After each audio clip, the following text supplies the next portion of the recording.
मेरे प्यारे बच्चों, देखिए आपकी नेस की तैयारी चल रही है। नेस की तैयारी के लिए हमें कुछ टेस्ट पेपर दिए जा रहे हैं। तो ये जो है सप्ताह 3 का टेस्ट पेपर है। इस टेस्ट पेपर में हिंदी, गणित और भाग 3 में पर्यावरण पूछी गई है। तो हम जो है गणित का पेपर हल करते हैं। देखिए इस पेपर को हम इसको हल करते हैं। ये है गणित का पेपर भाग 2। तो इसमें निर्देश दिया है कि प्रत्येक प्रश्न के नीचे विकल्पों में से सही विकल्प चुनकर सही उत्तर की तालिका में लिखिए। ये निर्देश दिया गया है। सबसे पहले अपन को इसको पढ़ लेना है। फिर इसके बाद प्रश्न नंबर 1 ये दिया है। हमें जो है प्रत्येक प्रश्न में 4 उत्तर दिए रहेंगे। जैसे इसमें दिया है का, खा, गा, घा, इन 4 में से कोई एक सही है। तो गणित में जब तक हम हल नहीं कर लेते हैं तब तक हमें पता नहीं चलता कि कौन सा उत्तर सही है। तो देखिए अपन इसको हल करते हैं। देखिए ये है, आपके घर से यदि विद्यालय की दूरी 1 किलोमीटर है, अस्पताल की दूरी 859 मीटर है और बाजार की दूरी 1010 मीटर है, तो इनमें से आपके घर से सबसे दूर क्या है? तो अब हमें देखना कि सबसे दूर क्या है, क्योंकि विद्यालय हमारा जो स्कूल है वो कितना है 1 किलोमीटर। तो हम जानते हैं कि 1 किलोमीटर बराबर क्या होता है 1000 मीटर। 1000 मीटर ये होता है।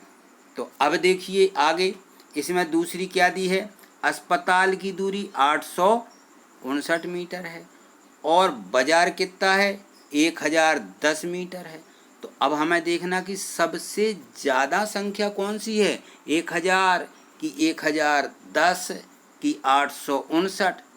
तो कौन सी है सबसे ज़्यादा दूर? बाजार की दूरी है जो कि 1010 मीटर है। तो हम इसका उत्तर क्या चुनेंगे? किसमें दिया है बाजार? ये का नंबर का उत्तर सही होगा। इसी प्रकार से आगे देखिए दूसरा प्रश्न ये दिया गया है कि नीचे दी गई घड़ी को देखिए। अब ये घड़ी देखो, जो ये घड़ी दी गई है, ये इस घड़ी में कितना बजा है भाई, ये हमें देखना है। ये जो घड़ी दी गई है इसमें 10:15 हैं, क्योंकि यहाँ से 5, 5, 10 और ये 15 मिनट हैं। और हमारा छोटा वाला कांटा यानी घंटे वाला कांटा 10 पे है। तो 10 बजकर कितने मिनट हो गए? 10:15 पर हैं। तो अब वो पूछ रहा है प्रश्न कि इसमें 1 घंटे पहले क्या समय था? तो 10:15 के 1 घंटा पहले कितना होगा भाई? 9:15। कितना होगा? 9:15। तो हमें 1 घंटा पहले पूछा है। तो अब हम इन घड़ियों में से देखेंगे कि 9:15 किस में बजे हैं। इसमें तो 11 बजे हैं। इसमें देखो, इसमें 2 बजे हैं और इसमें खा में कितना बजा है? इसमें 9:15 बजे हैं और इसमें 1:15 बजे हैं। तो हमारा 1 घंटा पहले समय क्या था? 1 घंटा पहले 9:15। तो ये घड़ी खा में दी गई है, इसमें है 9:15। तो इस प्रश्न का उत्तर खा वाला सही होगा। ठीक इसी तरह से अगला प्रश्न देखिए, ये दिया गया है प्रश्न नंबर 3। इस प्रश्न 3 को देखिए। ये है, दुपहिया साइकिल के 2 पहिया होते हैं। हाँ, जो साइकिल रहती है उसमें 2 पहिया होते हैं, यानी 2 चाक होते हैं, 2 चक्का होते हैं। और तिपहिया साइकिल के 3 पहिया होते हैं। बिल्कुल सही, ये 3 पहिए वाली साइकिल है, ये 2 पहिए वाली साइकिल है। तो अब ये आगे पूछ रहा है कि 3 दुपहिया साइकिल और 2 तिपहिया साइकिल में कुल कितने पहिए हुए? तो अब अपन देखते हैं कि 3 2 पहिया वाले हैं। 3 2 पहिया, तो 3 गुणित 2 आ जाएंगी। तो कितने पहिया हो गए ये? 3 दूनी 6 पहिया। और 2 तिपहिया, तो 2 गुणित 3, ये भी कितने हो जाएंगे? 6 पहिया। तो अब बताइए कुल कितने पहिए? हम 6 और 6 को जोड़ देंगे, कितना हुआ? 12। तो हमारा उत्तर क्या हो जाएगा? इस दोनों में साइकिल के कुल पहिए कितने हुए? 12 होंगे। ये हमें उत्तर में। तो देखिए, ये है चौथा प्रश्न। इसमें दिया है कि टमाटर और आलू का प्रति किलोग्राम मूल्य दिया गया है, यानी प्रति किलोग्राम यानी 1 किलोग्राम का मूल्य दिया गया है। तो इसके अनुसार हमें 2 सही 1/2 किलोग्राम टमाटर और 1 सही 1/2 किलोग्राम आलू का कुल मूल्य ज्ञात करना है। 2 सही 1/2 यानी 2 किलो और आधा किलो इतना टमाटर, और 1 सही 1/2 यानी 1 किलो और आधा किलो आलू का मूल्य हमें ज्ञात करना है। तो हमें 1 किलो का मूल्य कहाँ दिया? देखिए, ये दिया टमाटर। ये टमाटर क्या दिया? नीचे देखो, ये 18 रुपया प्रति किलोग्राम। और आलू का कितना दिया? 13 रुपया प्रति किलोग्राम, ये दिया गया है। तो अब हम देखते हैं कि आधा किलो अलग से क्या होगा। जैसे टमाटर है तो टमाटर का आधा किलो का कितना मूल्य होगा? जब 1 किलो का 18 रुपया है तो आधा किलो का कितना होगा? 18 का आधा 9 किलोग्राम, आधा किलो का 9 किलोग्राम होगा। आलू का आधा किलो का कितना होगा? क्योंकि 1 किलो आलू कितने का है? 13 रुपये का है। जब ये 13 रुपये का है तो आधा किलो कितने का होगा? हम 13 में 2 का भाग लगा लेंगे। चलिए, 13 में 2 का भाग लगाइए। इस तरीके से 2 का भाग देंगे, 2 6 12, बची 1। अब यहाँ क्या आ जाएगा? यहाँ दशमलव लिख देंगे और इसके बाद 2 यहाँ शून्य आ जाएगा। तो 2 पंचे 10, ये आ गया 10, ये कट गया। तो 6.5 यानी 50 पैसे, 6 रुपया 50 पैसे। ये किसका मूल्य हो जाएगा? ये आलू का मूल्य हो जाएगा। आधे किलो आलू 6 रुपया 50 पैसे के आ रहे होंगे। ठीक है, तो ये टमाटर हो गया और ये आलू हो गया। अब हमें क्या करना है? अब हमें देखना है कि अब इसके अनुसार टमाटर कितना है? 2 किलो और आधा किलो। और तो पहले तो ये देखो कि 2 किलो कितने का हुआ? 1 किलो 18 रुपये का। तो 2 किलो 18 में 2 का गुणा कर लीजिए। 18 में 2 का गुणा कर लेंगे तो कितना हो जाएगा? 18 दूनी 36, यानी 2 8 16 की 6, हासिल आई 1, 2 दूनी 2 एकम 2 और 1 3। 2 किलो आलू कितने का हो गया? 36 रुपये का। ये लिख लिया मैंने, 36 रुपया। अब आधा किलो कितने का था हमारा टमाटर? आधा किलो और टमाटर हमें इसमें देखना है। तो यहाँ हम 9 क्या कर देंगे? इसमें जोड़ देंगे। आधा किलो कितने का हुआ? 9 रुपये का। तो अब इसमें जोड़िए कितना हुआ? 36 और 9, 9 6 15, यहाँ हासिल 3 और 1 4, ये 45 रुपये का। तो 2.5 किलोग्राम टमाटर कितने का हुआ? 45 रुपये का। हम इसको लिख लेंगे कि हमारा टमाटर आ गया ये 45 रुपया का। अब इसके बाद आलू देखिए, आलू कितने का है? 1.5 किलोग्राम आलू। तो 1 किलोग्राम कितने का है? 1 किलोग्राम हमारा 13 रुपये का है। और आधा किलो आलू कितने का है? अभी हमने लिखा था कि 6 रुपया 50 पैसे, और टमाटर 9 रुपया आधा किलो, ये लिख दिया था। तो ये आलू 6 रुपया 50 पैसे का था। तो अब इसमें 6 रुपया 50 पैसे और जोड़ दीजिए। तो यहाँ इसके पैसे बना लेंगे, 0 0 रख देंगे। अब इसको जोड़ देंगे, 0 5 6 और 3 9, 1 का 1, ये आ गया 19 रुपया 50 पैसे। ये हो गया हमारा आलू का मूल्य। तो अब हम टमाटर और आलू दोनों का जोड़ देंगे। तो 19 रुपया 50 पैसे इस 45 में जोड़ दीजिए। ये हम जोड़ दे रहे हैं इसमें, ये 50। अब इस 45 में पैसे नहीं है तो इस प्रकार से पैसे के 0 रख लेंगे।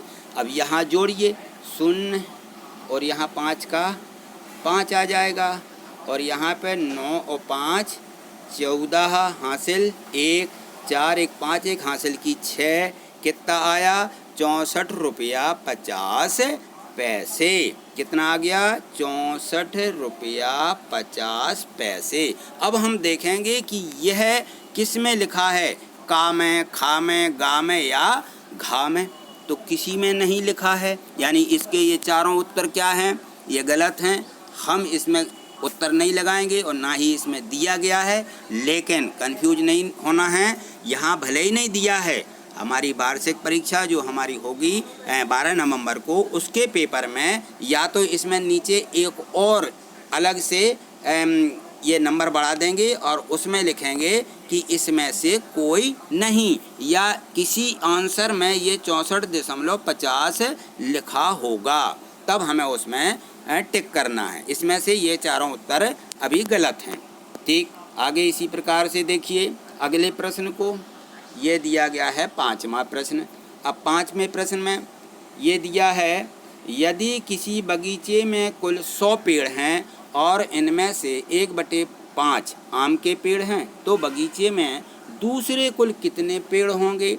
अब 1/5 किसके हैं, आम के हैं, तो हमें बाकी निकालना है घटा करके कि 1/5 तो आम के हुए, तो हम कैसे निकालेंगे, 100 पेड़ का 1/5 कितना हुआ, तो हम गुणा कर लेंगे सीधा 100 गुणित 1/5। 5 से इसको काट लो, 5 एकम 5, 5 दूनी 10, ये 0 का 0 आ जाएगा। तो 20 पेड़ किसके हो गए, ये आम के हो गए हमारे, ये 20 पेड़ आम के हैं। ठीक, अब हम क्या करेंगे, 100 में से यदि हम 20 को घटा देते हैं, तो देखिए 100 में से 20 को घटा दीजिए, 100 में से 20 घटाएंगे 80 मिलेंगे। ठीक है, तो ये 80, अब 80 किस में दिया गया है, जिसमें 80 दिया है उसमें हम ये सही का निशान लगा देंगे। तो ये हमारे बाकी आम के अलावा अन्य पेड़ हो गए। अब यहाँ देखो छठवां, ये छठवां, कौन सा अक्षर समकोण दर्शाता है।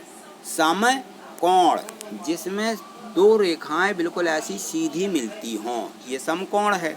ये न्यून कोण है, ऐसा ये न्यून कोण है। और अधिक कोण में एक भुजा इस प्रकार से झुकी रहती है, तो हम ऐसा बनाएंगे अधिक कोण, ये अधिक कोण होता है। तो हमें इनको इसमें से नहीं लेना। अब देखिए इसमें किस में ऐसा दिया गया है, तो ये देखो ये दिया है, ये देखो ई में, देखो ई में हमारी लाइन इस प्रकार से है, ये यहाँ 90 अंश का कोण बनेगा। यहाँ से यदि हम इसमें ऐसी लाइन खींचते हैं तब भी हमारा ये 90 अंश का कोण बनेगा। ये भी देखो यहाँ से ऐसी है, तो यहाँ भी 90 अंश का कोण बनेगा। अच्छा, के में भी देख लीजिए, खा दिया गया है, तो इसमें के ऐसा बना है, तो यहाँ न्यून कोण बन रहा है, यहाँ तीनों न्यून कोण बन रहे हैं। जेड में देखिए ये सीधी लाइन है, लेकिन ये यहाँ पे न्यून कोण बना दिया। यहाँ पर भी ये झुकी हुई है, ये भी न्यून कोण होगा। जेड में भी न्यून कोण है, एन में भी न्यून कोण है, तो हमारा उत्तर क्या हो जाएगा, हमारा उत्तर होगा का। इसमें ये समकोण को, ई समकोण को दर्शाता है। इसी पर तो देखिए अब ये दिया है अगला 7वां प्रश्न। इसमें है, तालाब में 5 बतखें थीं, उनमें से 4 उड़ गईं, इनमें से कौन सा भिन्न बची हुई बतखों को दर्शाता है। अब जैसे हमें सीधा पूछा गया हो कि 5 उड़ गई, 4 उड़ गई, 5 में से तो 1 बची, हम तो ये मानेंगे। लेकिन अब इसमें दिया है कि कौन सी भिन्न बची हुई बतखों को दर्शाता है, तो हमें इनको क्या करना है, इनको हमें भिन्न में बदल लेना है। तो भिन्न में किस तरीके से बदलेंगे, अब ये देखिए भिन्न में कैसे बदलते हैं। जैसे मान लीजिए हमें ये पूरी 5 दी गई हैं, जैसे मान लो हम देखते हैं कि ये हमारे पास एक लाइन है, इस लाइन को हम 5 में भागों में बांटेंगे, 1, ये 2, ये 3, ये 4 और ये 5 खंड हो गए। तो अब देखिए पहले खंड को क्या लिखेंगे हम, 1/5, दूसरे को 2/5, तीसरे को 3/5, चौथे को 4/5 और 5 आखिरी को 5/5, यानी पूरे कुल। तो अब देखिए हमारे कितने उड़ गए, ये 4 उड़ गए। तो हम क्या करेंगे, माने कुल में से 4/5 को घटा देंगे। हमारे कुल कितने भाग हुए, 5/5, तो हम 5/5 में से 4/5 को क्या करेंगे, घटा देंगे। तो अब हमारे पास कितना बचा भाई, तो ये हमारी क्या है, भिन्न, ये समान भिन्न हो जाती है। तो समान भिन्न में हम इसका हर नीचे लिख लेते हैं दोनों का, और हम 5 में से सीधे क्या करते हैं, 4 को घटा देते हैं। तो कितना आएगा, 1/5। तो इसका उत्तर क्या हो जाएगा, 1/5। तो इसमें जो 1/5 दिया है ये हमारा उत्तर सही है। ये बची हुई माने बतखों को दर्शाता है। ठीक इसी प्रकार से अगला प्रश्न देखिए। ये देखिए, यह दिया गया है कि आपने 9 कुर्सियाँ खरीदी। कितनी खरीदी? 9 कुर्सियाँ खरीदी और सभी कुर्सियों का मूल्य कैसा है? बिल्कुल समान है। 9 कुर्सियाँ खरीदी हैं और प्रत्येक कुर्सी माने जो उसका मूल्य है वो सभी का एक जैसा है। तो आपने कुर्सियों पर मान लीजिए ये इसमें दिया है कि 7,605 रुपया खर्च किए, तो प्रत्येक कुर्सी का मूल्य क्या होगा? अब हमें कुल जो हमने कुर्सियाँ खरीदी 9, उनका हमें मूल्य दिया गया है। अब हमें एक कुर्सी का मूल्य निकालना है, तो हम कैसे निकालते हैं? इनको भाग दे करके। ठीक है ना। हमारे पास 9 कुर्सियाँ हैं और पूरी कुर्सियों का मूल्य 7,605 रुपया है। तो हम लिखेंगे कि 9 कुर्सियों का मूल्य कितना दिया? 7,605। तो एक कुर्सी का मूल्य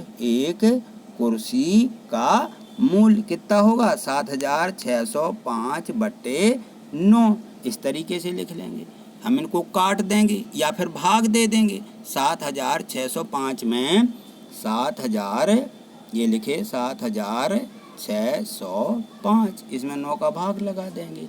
9 का ऐसा भाग लगा दीजिए हैं, तो कितना आ जाएगा?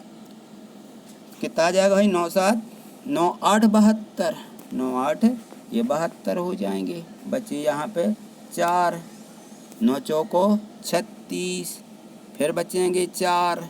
ठीक है, उतारेंगे 5, 9 पौने 45, ये 45। उत्तर कितना आ जाएगा? एक कुर्सी का मूल्य 845 रुपया। ये किस में दिया गया है? ये का में दिया गया है, तो ये उसका उत्तर हो जाएगा। चलिए देखते हैं अगला प्रश्न। देखिए, अब इसमें दिया है कि 10 मीटर और 999 सेंटीमीटर में कौन सी माप बड़ी है? ये हमें इनमें देखना है। 2 संख्याएं दी गई हैं, तो ये 10 मीटर दिया है और ये सेंटीमीटर दिया है। तो हम क्या करेंगे? मीटर को सेंटीमीटर में बदल लेंगे या सेंटीमीटर को मीटर में बदल लेंगे। तो जो सरल पड़ता हम उसे बदलेंगे। तो हमें मीटर पता है कि कितने का होता है। एक सेंटीमीटर में यदि हम बदलते हैं तो 1 मीटर बराबर कितने सेंटीमीटर? तो हमें मालूम है कि 1 मीटर में 100 सेंटीमीटर होते हैं। कितने? 100 सेंटीमीटर। तो अब हम क्या करेंगे? इसको 10 गुणित 100 कितना कर लेंगे? 10 गुणित ये 100 हो जाएंगे। तो कितना हुआ टोटल? 1000 सेंटीमीटर। ये मीटर से सेंटीमीटर में हमने बदल लिया। तो अब इसमें जो पूछा गया है कि बड़ी माप कौन सी है, तो ये 10 मीटर वाली बड़ी माप होगी, क्योंकि ये 1000 सेंटीमीटर हैं और ये 999 सेंटीमीटर हैं। तो इसमें कौन सा उत्तर सही होगा? ये खा वाला उत्तर सही होगा कि 10 मीटर बड़ी माप है। इसी प्रकार से अगला प्रश्न देखिए। ये दिया गया है 10वां प्रश्न। इसको देखिए। इसमें लिखा है कि गर्मियों की छुट्टियों में अनु, सोनू, मोनू, हरी और रोमी इनने क्या किया? क्रमशः 50, 75, 35, 30 और 65 पन्ने की किताब क्या है इन्होंने पढ़ी है। 65 पन्ने पढ़े हैं गर्मियों की छुट्टियों में। तो अब देखिए यहाँ पे हमें क्या करना है। ये अनु दी गई है, ये किताब हमारी यहाँ पे खुली हुई हैं। ये सब किताबें खुली किताबें रखी हुई हैं। ये सब खोल के रख दी गई हैं। ये सोनू ने पढ़ी, ये मोनू ने पढ़ी, ये हरी ने पढ़ी और नीचे दिया गया है रोमी ने जो पढ़ी हैं किताबें। ये रोमी का दिया गया है नीचे ये। तो अब देखिए हमें ये देखना है कि इनमें से जो इन्होंने किताबें पढ़ी हैं, लास्ट क्या पूछा है? निम्न में से कौन सा विकल्प रोमी द्वारा पढ़ी गई संख्या दर्शाता है? तो रोमी ने कौन सी पढ़ी भाई? अब रोमी ने देखिए यहाँ पे प्रश्न चिन्ह लगा हुआ है। ये रोमी ने कितनी किताबें पढ़ी, यहाँ हमें इनको बताना है कि कितनी किताबें पढ़ी हैं। तो अब हम देखेंगे, इनमें दिया गया है नीचे विकल्प में ये दिया, का है सही कि खा है सही है कि गा है कि घा है। तो इनमें से रोमी का कौन सा नंबर आएगा? अब हम देखते हैं कि इनकी संख्या क्या दी है रोमी की। अब चलिए यहाँ देख लीजिए, ये दिया है कि रोमी ने कितने पन्ने पढ़े हैं, तो रोमी ने लास्ट में है रोमी ने 65 पन्ने पढ़े हैं। तो अब हमें 65 का हिसाब लगाना है कि एक किताब में कितने पन्ने हैं। एक किताब में 10 पन्ने हैं, तो ये 10, 20, 30, 40, 50। ये किसने पढ़ी थी? अनु ने 50 पढ़ी, तो ये अनु के सामने लिखा है। इसी प्रकार से सोनू, ये सोनू के सामने लिखी हुई हैं। हरी, नीचे ये हरी की किताबें दी गई हैं कि ये हरी ने पढ़ी हैं। तो ये मोनू ने कितनी पढ़ी? ये मोनू ने पढ़ी, ये हरी ने पढ़ी। अब रोमी की कितनी है? अब रोमी की हमें यहाँ पे देखिए, ये 65 लास्ट में दिया गया है। इसने जो है 65 पन्ने पढ़े हैं, तो 65 कितने हो जाएंगे भाई? कितनी किताबें रखी होना चाहिए? एक किताब में कितने हैं? 10 पन्ने हैं, और उसके आधे कितने होंगे? इन्होंने देखिए यहाँ पे प्रत्येक किताब को आधा इस तरफ आधा इस तरफ, ये आधा आधा भाग है, यानी 5 इस तरफ का 5 इस तरफ का। तो अब देखो यहाँ इसमें से ये 5 दर्शा रहा है सोनू का। सोनू ने कितनी पढ़ी थी? 75, ठीक है ना, ये 75। तो अब हम गिनती लगाएंगे 10, 20, 30, 40, 50, 60, 70 और 5 आधी ये 75। तो इसी प्रकार से 65 का हिसाब लगाइए तो ये रोमी का आ जाएगा।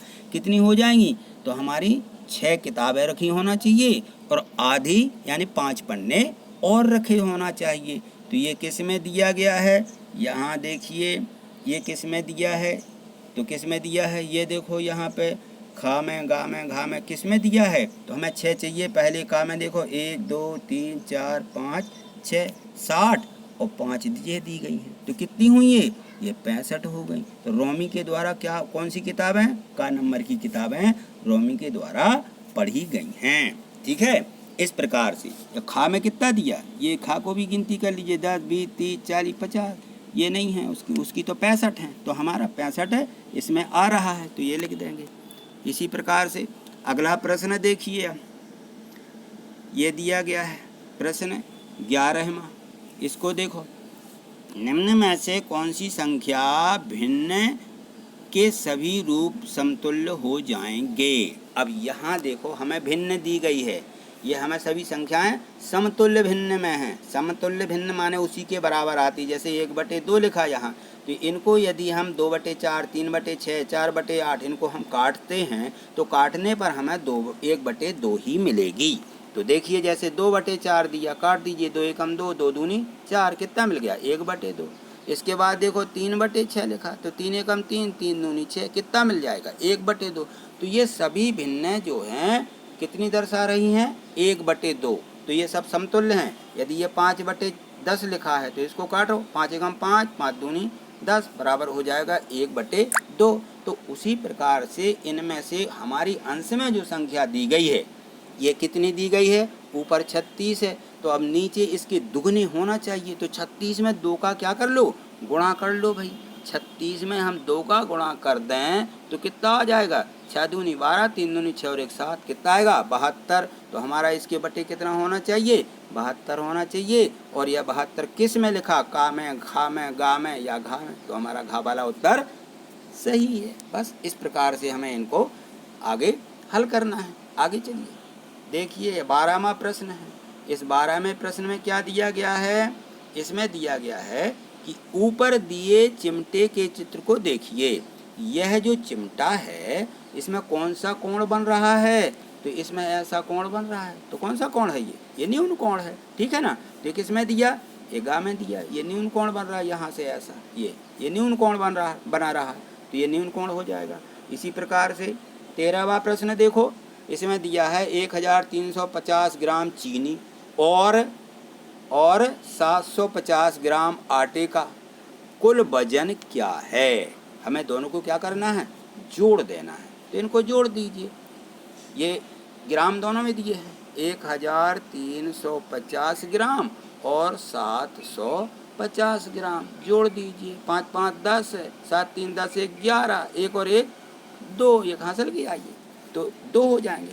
तो कितना हो गया? 2100 ग्राम। 2100 ग्राम। अब हमें इन ग्राम को क्या करना है? किलोग्राम में बदल देना है। तो 1 किलो बराबर कितना होता है? 1 किलोग्राम यानी 1000 ग्राम। तो हम इसमें 1000 से भाग लगा देंगे। किससे भाग लगाएंगे? 1000 से। चलो 2100 को 2100 में कितने का भाग लगाना है? 1000 का। 1000 का भाग लगा दीजिए तो कितना मिल जाएगा भाई? इससे भाग देंगे तो 2.1 आ जाएगा, यानी 2 किलो और बाकी के 100 ग्राम।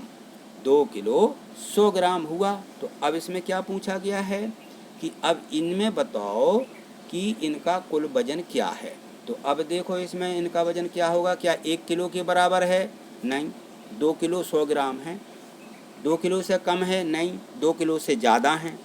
2 किलो के बराबर नहीं है, तो 2 किलोग्राम से अधिक है। 2 किलोग्राम और 100 ग्राम आ रहा है, तो हमारा उत्तर घ वाला सही हो जाएगा। ठीक इसी प्रकार से ये 14वां प्रश्न भी देखिए। ये दिया गया है 10 के बाद अगली त्रिकोणीय संख्या क्या है। तो हमें इनमें त्रिकोणीय यानी ऐसा त्रिभुज बन रहा है, आगे फिर त्रिभुज बन रहा है, बढ़ते क्रम में है। पहले हमारे यहाँ पे 1 बिंदु लिखा, फिर 2 बिंदु रख दिए, तो ये त्रिकोणीय हो गया त्रिभुज। अब इन्होंने नीचे मैंने बढ़ते क्रम में ये 3 बिंदु और बढ़ा दिए, फिर आगे 3 बिंदु और बढ़ा दिए। तो अब इसी प्रकार से हम चेक करेंगे कि पहले में कितना हुआ 1, फिर कितने हो गए 1 में नीचे 2 और जोड़ देंगे तो कितने हो जाएंगे 3। अब 3 में नीचे 3 जोड़ेंगे, बढ़ते क्रम में जोड़ना है, तो ये 6 हो जाएंगे। इसमें कितने हो गए 6। अब 6 में नीचे कितने आएंगे 4 और आ गए, कितने हो गए ये 10 हो गए। अब 10 में नीचे यहाँ कितने जुड़ेंगे बढ़ते क्रम में, यहाँ 4 हैं तो यहाँ कितने जुड़ेंगे 5, तो 10 और 5 कितना हो जाएगा ये 15। तो हमारा उत्तर कौन सा सही है? घ उत्तर सही होगा। ठीक इसी प्रकार से अब अगला प्रश्न देखिए। ये दिया गया है कि दी गई तालिका के आधार पर यातायात में कौन सा साधन सबसे अधिक प्रयोग किया जाता है। तो अब हमें देखना, यहाँ पे ये हमारे यहाँ तालिका दी गई है, विद्यालय पहुँचने के लिए प्रयोग किए गए ये साधन दिए, कोई पैदल जाता, कोई साइकिल से, कोई स्कूटर से, कोई बस से। तो अब यहाँ देखो विद्यार्थियों की ये संख्या दी है कि ये 125 विद्यार्थी पैदल जाते हैं, 85 विद्यार्थी साइकिल से जाते हैं, 48 विद्यार्थी स्कूटर से जाते हैं और 132 विद्यार्थी बस से जाते हैं।